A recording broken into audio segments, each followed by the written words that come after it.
یہ علم و ذکر کی مثال دے رہا ہوں کہ ہر کام کا علم و ذکر، کہ فجر کی سنتیں حضور ہلکی پڑھتے، زہر کی سنتیں لمبی پڑھتے تھے، 4 سنت زہر کی، وہ کیسی پڑھتے تھے؟ وہ لمبی پڑھتے، فجر کی سنتیں ہلکی پڑھتے، عصر کی سنتوں کی ترغیب دیتے تھے، عصر کی سنتوں کی ترغیب دیتے تھے کہ اللہ رحم کرے اس بندے پر کہ جو عصر سے پہلے 4 رکعت سنت پڑھے. رحم اللہ عمران صلی قبل العصر اربعا، ابو داؤد شریف کی روایت کہ اللہ اس بندے پر رحم کرے جو عصر سے پہلے 4 رکعت سنت پڑھے. یہ ہے علم و ذکر کا مطلب. سمجھ نہیں رہا؟ فجر میں کیا ہوا، ظہر میں کیا ہوا، کہ ظہر کی 4 سنت پڑھے، کہ ظہر کی 4 سنت، کہ ظہر کی 4 سنت جو ہے وہ تہجد کے برابر ہے. فجر کی 2 رکعت سنت دنیا ما فیہا سے بہتر ہے. عصر کی 4 رکعت نماز سنت جو پڑھے اس کو نبی کی دعا ملے کہ رحم اللہ عمران صلی قبل العصر اربعا، اللہ اس بندے پر رحم کرے جو عصر سے پہلے 4 رکعت سنت پڑھے. تو جو عمل کرے اس کی فضیلت معلوم ہو، جو عمل کرے اس کا طریقہ معلوم ہو، اس کو علم و ذکر کہتے ہیں. سمجھ میں آئی بات؟ ہاں، یہ علم و ذکر کا مطلب ہے. جیسے ریل پٹڑی کے بغیر نہیں ہے، مسلمان کی زندگی علم و ذکر کے بغیر نہیں ہے. علم نہیں ہوگا تو جہالت ہوگی، ذکر نہیں ہوگا تو غافل ہوگا. تو اس لیے تھوڑی زندگی دی گئی کہ غافل رہو، جاہل رہو، اس لیے زندگی دی ہے کہ نہ عبادت کے لیے زندگی دی ہے، اور عبادت کے لیے علم و ذکر دیا ہے، حقوق ادا کرنے کے لیے علم و ذکر دیا ہے. ہاں، حقوق ادا کرنے کے لیے علم و ذکر دیا ہے. اللہ کا حق ہو کہ مخلوق کا حق ہو، اس کو سیکھنا جاننا ضروری ہے تاکہ حق ادا کرے. اللہ کا حق عبادت کا ہے. اللہ کا ہم پر کیا حق ہے؟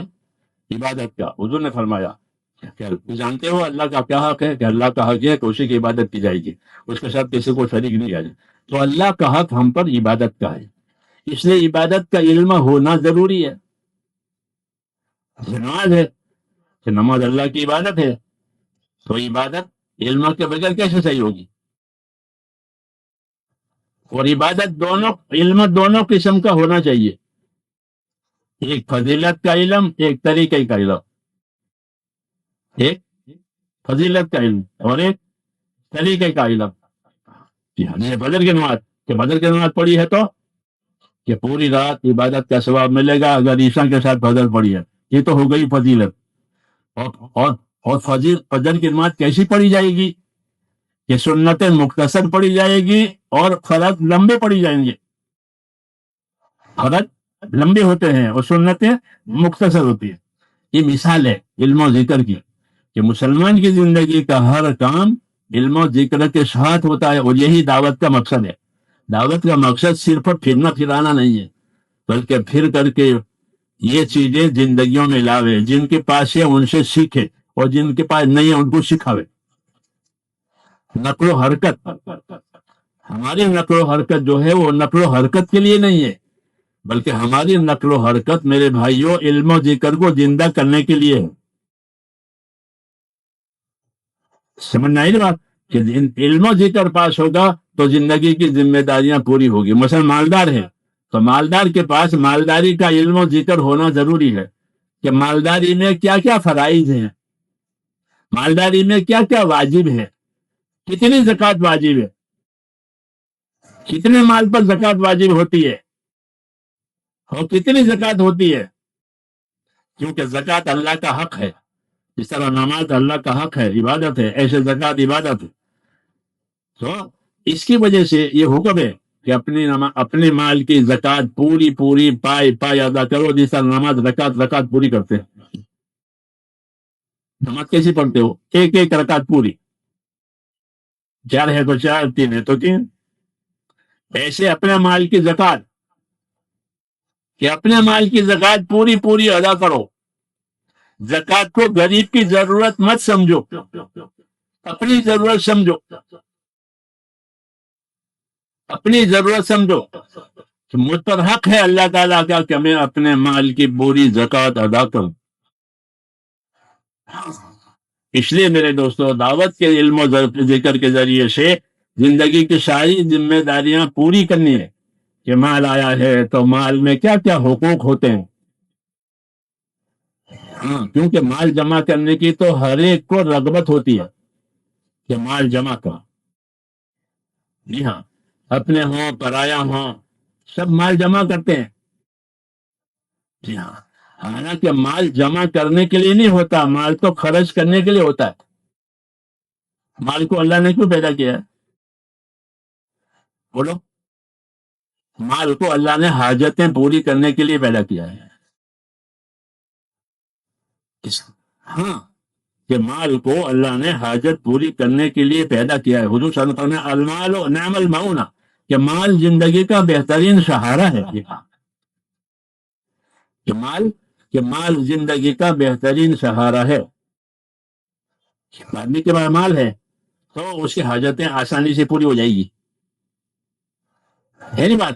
تو مال نعمت ہے اور زندگی کا بہترین سہارا ہے یہ فرمایا. لیکن اتنا ہی نہیں ہے بلکہ مال کے ساتھ حقوق بھی ہیں. کیا ہیں؟ کہ مال کے ساتھ حقوق بھی ہیں. اس لیے جس طرح مال جمع کرو اس طرح مال جمع کرنے کا علم بھی اپنے پاس رکھو تاکہ مال کے ذریعے سے جو جو حقوق آتے ہیں وہ پورے ہو جاؤ. اسلام کے 5 ارکان ہیں، کلمہ، نماز، روزہ، زکوٰۃ ہے. یہ فرائض کہلاتے ہیں، اسلام کے ارکان ہیں. یہ جس کے بغیر اسلام نہیں ہے، یہی اسلام ہے. تو یہ 5 کے 5 ارکان ہماری زندگی میں آوے اور صحیح آوے. نماز آوے نماز کے علم کے ساتھ.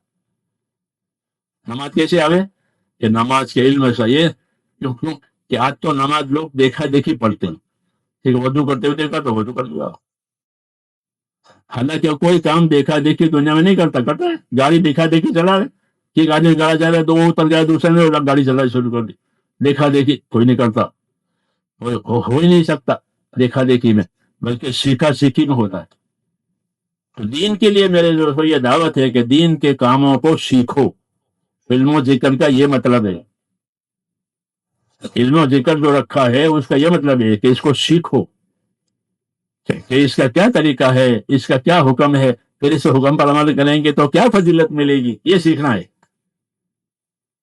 کہ اس کا کیا طریقہ ہے اور طریقے پر عمل کریں گے تو کیا فضیلت ملے گی. تو فضیلت کو بھی جانو، طریقوں بھی جانو. یہ تبلیغ ہے اور تبلیغ کی بڑی تاثیر یہ ہے کہ اس سے جہالت دور ہو جاتی ہے. حضور صلی اللہ علیہ وسلم تبلیغ کے لیے بھیجے گئے تھے. ہر نبی مبلغ ہوتا ہے، تبلیغ کے لیے آتا ہے. انہوں نے اپنی تبلیغ سے ہماری جہالت دور کر دی اور ہم کو علم دیا اور لوگوں نے علم آپ سے سیکھا کہ یہی تبلیغ ہے. یہی تبلیغ ہے کہ جو جس حال میں ہو اس حال کا علم اس کے پاس ہونا چاہیے.